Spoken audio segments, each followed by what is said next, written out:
Esta novela sí habla sobre el miedo nacido a partir del desamor, de una historia de amor maravillosa que de pronto se puede volver una pesadilla, eh, porque la persona que más te conoce, que más te ha amado, es la que mejor conoce tus fragilidades, tus puntos débiles, y por lo tanto es la que puede ser más amenazante.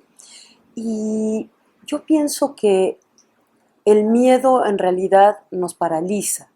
El miedo no nos permite escribir, no nos permite avanzar, no nos permite sacar la cabeza al mundo nuevamente para ver que el mundo sigue en pie, porque a veces cuando uno tiene tanto miedo cree que todo se ha derrumbado.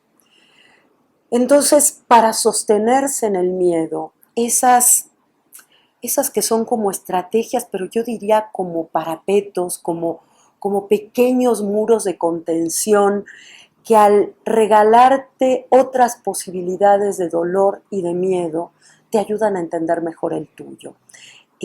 La poesía sin duda, las palabras siempre, porque finalmente hablamos, y ahora las mencionaste, hablamos de poemas, de poetas, y hablamos de canciones.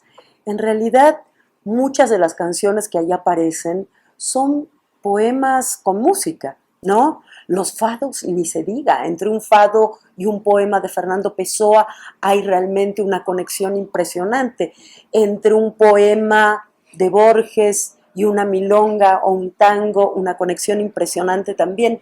Entonces, no sé, Alejandra Pizarnik, Amalia Rodríguez cantando estos fados maravillosos, pero también la música de las rancheras y Chabela Vargas y Almodóvar. Es como si uno necesitara, lo necesita la narradora, la protagonista de la novela, hundirse en esas otras voces que han pasado experiencias similares para reconocerse en ellas y algo que encuentra ahí y que lo va a encontrar en otros episodios de miedo que están relatados en la novela también, es la certeza de que de ese miedo salimos, de que en realidad quizás esta no sea una novela sobre el miedo, quizás lo que le pase a la narradora no sea el miedo, sino la sobrevivencia, la resistencia ante el miedo que la lleva a sobrevivir.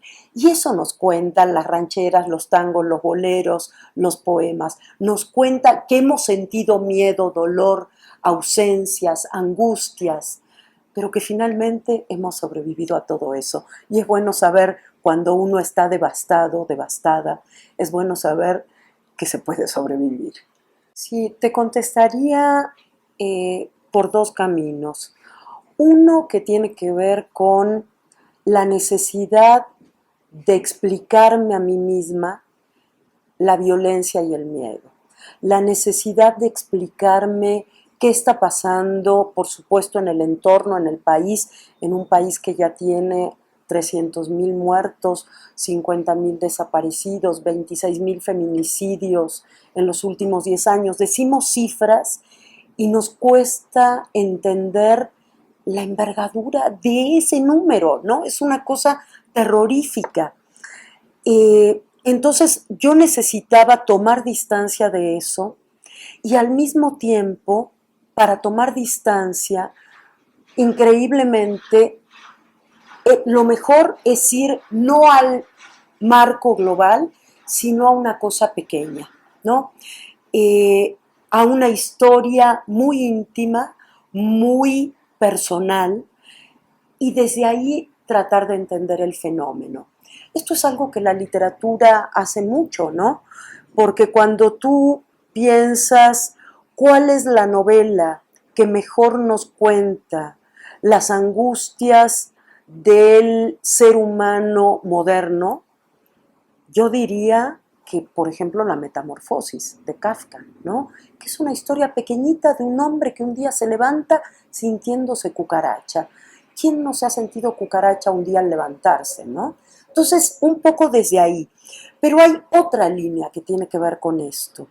Y es algo que a mí también me importa mucho, y me importa mucho en todo lo que he escrito y en todo lo que hago de manera cotidiana. Y es ser consciente de que como mujer que tiene la posibilidad de que su palabra sea escuchada de alguna manera, sean los medios, sean los libros, tengo una responsabilidad ética frente a lo que está pasando. Tengo un compromiso, tengo que hablar de eso, pero no hablarlo, contarlo como lo cuentan los periódicos, porque para eso están los periódicos. Los periodistas hacen un trabajo, los escritores, los poetas hacemos otro trabajo. Y a mí me gusta mucho referirme en este sentido a una anécdota de Anna Akhmatova.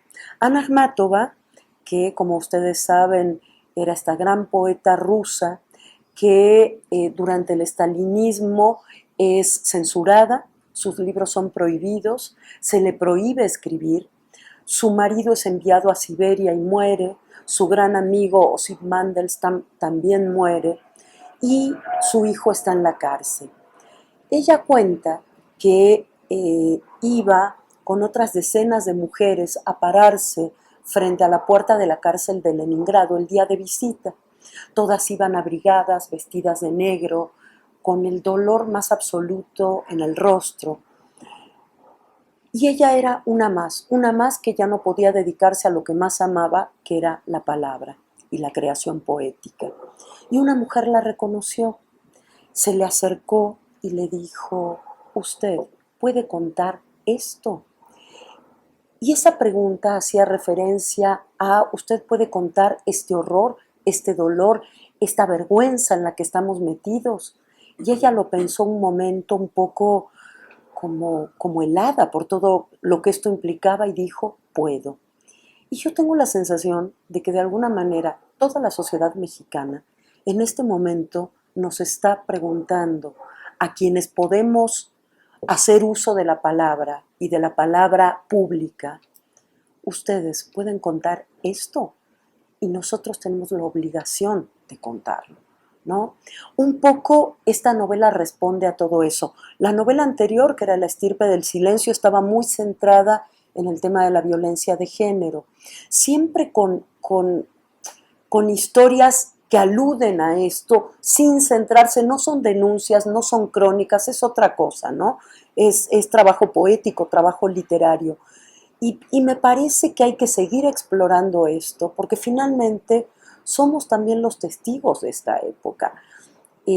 Dentro de unos años no sabemos qué va a pasar con nuestro mundo, pero ojalá quede la memoria de aquello que estamos viviendo y del modo en que estamos intentando, pues justamente sobrevivir a este horror, ¿no? Y yo que soy de las que me aferro a la palabra poética, a la música, a todo esto que decíamos, ojalá también esta novela sirva para alguien de tablita de salvación. Siempre vale la pena, es como la vida, ¿no? Tú dirías, vale la pena haber vivido a pesar de todo. Uno no puede recuperar solo lo oscuro de una vida o de un amor. El amor siempre te hace crecer, siempre te hace descubrir partes de ti misma y de la otra persona, te hace mirar el mundo de otra manera. Se termina, sí, se termina, se puede terminar. Hay amores que quizás no se terminen, no sé, todavía no me ha llegado ese. Eh, pero, pero siempre vale la pena. Alguien me preguntaba, no en función del amor, sino en función del exilio y de la vida, ¿no? Me decía, ¿qué le dirías a la Sandra que llegó con 16 años a México en 1976, a Sandra hoy en 2019 mientras presenta este libro? Y un poco es una respuesta igual a la que te daría. ¿Qué le diría? Que valió la pena. ¿Qué diría yo de ese amor? Siempre el amor vale la pena. ¿Sabes qué me gusta? En la novela aparece esa técnica japonesa de restauración que se llama kintsugi. ¿En qué consiste el kintsugi? Consiste en armar de nuevo la pieza, los japoneses lo hacen con piezas de porcelana que se ha quebrado, unir los pedazos, pero resaltar las fracturas que tuvo esa pieza con polvo de oro, vas en ellos. Entonces, nunca se olvida, porque ahí está, sería inútil decir que uno quiere olvidar, a veces olvidamos sin querer, y porque, no sé, si nos da alguna enfermedad, como a Rita Hayworth, que es en la novela anterior, Alzheimer, olvidas, pero si no, incluso aunque a nivel consciente te olvides de ciertas cosas que te han pasado, las heridas, las cicatrices, no, las heridas están ahí, ¿no? Y están ahí porque están de alguna manera resaltadas como la porcelana japonesa, con polvo de oro. O sea, no, por mucho que juntes los pedazos, nunca vas a olvidar esos quiebres. Puedes seguir viviendo, perfectamente puedes seguir viviendo y ser feliz, volver a enamorarte o no, disfrutar el sol, la lluvia, esta ciudad enloquecida que yo amo, que es la Ciudad de México. Pero ahí están, ¿no? Ahí están esas fracturas que son finalmente las que te hacen quien eres. Qué alucinante es la historia esa de la tortuga, ¿no? Sí. Que habla del cerebro reptiliano. Y sí, el ejemplo que dan, no lo inventé yo, el ejemplo que dan los científicos es esa tortuga que durante cientos de años vaga por los mares y nunca puede regresar a su lugar de origen. Lo que pierde el migrante en realidad es lo que perdemos todos, migrantes o no. Porque ¿por qué no puedes volver en realidad a donde quieres volver? Porque ese volver no es a un lugar sino a un tiempo. Entonces, no hay vuelta atrás, no hay vuelta en el tiempo, no hay túnel del tiempo, ¿no? Y yo creo que si hubiera tampoco querríamos regresar. Y además no sería lo mismo, porque no somos los mismos hoy que cuando dejamos aquel lugar. Entonces, a mí me gusta mucho esta idea de, porque a veces me preguntan, pero ¿y si volvieras a la Argentina? No, lo que yo extraño en la Argentina, en mi caso, no está más. O sea, no está mi casa, no está mi madre y no está Sandra Niña, ¿no? Entonces, es otra cosa. Yo creo que los migrantes ganamos mucho, ganamos en apertura, ganamos en riqueza de los lugares por los que pasamos, ganamos amigos, ganamos amores, ganamos eh, muchas cosas. Menos dinero, ganamos muchas cosas. Pero, pero en última instancia hay un dolor fundacional que tiene que ver con que no hay vuelta atrás. Estábamos hablando hace un momento de Raúl Zurita. Raúl Zurita no fue exiliado, no fue migrante y sin embargo ese dolor por el origen, por la imposibilidad de volver a ese tiempo mítico, a ese tiempo originario, fundacional, está ahí. Yo creo que está ahí permanentemente. Lo que no significa hacer de manera constante una literatura plañidera, tampoco se trata de eso, ¿no? Porque todo esto puede ser vivido también de manera gozosa, ¿no? Uno puede tener esa mezcla y esa ambigüedad entre placer, dolor, risa, llanto. Un poco somos eso, ¿no? Es como, no sé, a veces estás llorando por alguna cosa y llega alguien y te dice algo gracioso y con las lágrimas así sueltas una carcajada y te reconcilias con la vida y luego otra vez. Eso es lo que nos hace humanos, ¿no? Eh, esta, esta sensación que a mí me gusta mucho de que podemos tener las emociones a flor de piel, ¿no? Y que a veces eso nos puede lastimar, pues sí, sí es cierto. Pero vale la pena, es otra vez el vale la pena. Vale la pena porque a cambio tenemos otras cosas. Tenemos esa ganancia yo hablo mucho de la maletita de los afectos, ¿no? Porque ¿qué salvarías en un naufragio? Pues nada que le importe al resto del mundo, solo lo que a mí me importa afectivamente. Y en esa maletita de los afectos está todo esto que hemos ganado también con la migración, con el exilio. Otra cosa diferente es cuando hablo de los migrantes concretos que atraviesan nuestro país intentando cruzar a Estados Unidos y sobre todo de las mujeres migrantes, que es un tema que estoy trabajando mucho. En este momento coordino un proyecto internacional de la UNAM, que es Cultura e Inmigración, y los testimonios de las mujeres migrantes son impresionantemente dolorosos, son atroces, las violencias que atraviesan. Entonces, ahí ya estamos en otro campo, ¿no? Ya yo como exiliada no tengo nada que decir ahí, sino ser empática con lo que ellos me cuentan, porque nosotros vivimos una migración dorada en ese sentido. O sea, fuimos bien recibidos en México, maravillosamente bien recibidos en México. Aquí crecimos, aquí los que nos quedamos criamos a nuestros hijos, y de hecho elegimos como nuestro hogar, nuestra patria. Entonces, nada que ver con lo que está pasando en nuestra frontera sur, nada que ver con el horror que están viviendo estas mujeres. Y de alguna manera también quería hablar de eso, ¿no? Sin darle demasiadas vueltas, pero hay un dolor ahí al que nos tenemos que aproximar con muchísimo cuidado y muchísimo respeto, ¿no? Hay un miedo en estas mujeres por el cual yo siento un respeto profundísimo. Y hay que, hay que ser muy cuidadoso con lo que uno dice, para que tampoco parezca la novela del oportunismo, ¿no? Ah, bueno, ahora hay que hablar de migración, hay que hablar de violencia, todos hablamos. No, cuidado, ¿no? Porque una cosa es sentir que uno tiene que dejar testimonio y otra, victimizarse sin demasiadas razones, ¿no? Hay que ser empático y hay que ser respetuoso. Eso es lo que me parece la base de este trabajo. Fíjate que ahí me parece que está el papel del arte y la cultura. Sí. Porque no es, o sea, yo no voy a escribir una novela que empiece diciendo esta es la masacre de Chihuahua o la masacre de la frontera entre Sonora y Chihuahua, que además ahora todo es así.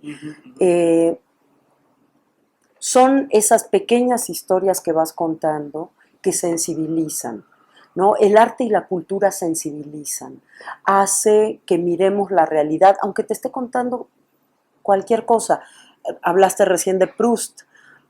Proust está contando su día a día en un espacio determinado, en una época determinada, deteniéndose en cada pequeño detalle, construyendo cada pequeña imagen, y con eso hace una obra maravillosa que ha transformado la literatura y transforma a cada una de las personas que lo leen. Eso es lo que hace, porque nos enseña a ser más tolerantes, más inclusivos, más empáticos, ¿no? Nos enseña a ponernos en la piel del otro, de la otra. Entonces, pues no hay mucho más que eso. Eh, Escuches o no todas las noticias del horror, porque a veces también es cierto, llega un momento que dices, bueno, basta, una más, ¿no? Eh, sí tenemos que ser conscientes de que estamos viviendo eso, pero podemos leer cualquier otra cosa o ver una buena película. No necesitamos necesariamente hablar de los temas del horror para sensibilizarnos frente a la realidad. Y ni siquiera hacemos conciencia de eso, es un proceso que se da interiormente. Por eso es tan importante la educación a través del arte y la cultura.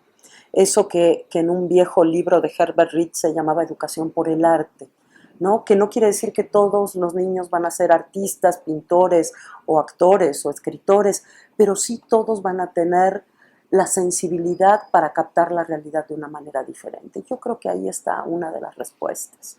Además de que necesitamos que se haga justicia, claro, porque mientras en este país siga reinando la impunidad, yo ahí estoy de acuerdo con Javier Sicilia, no podemos seguir defendiendo la impunidad.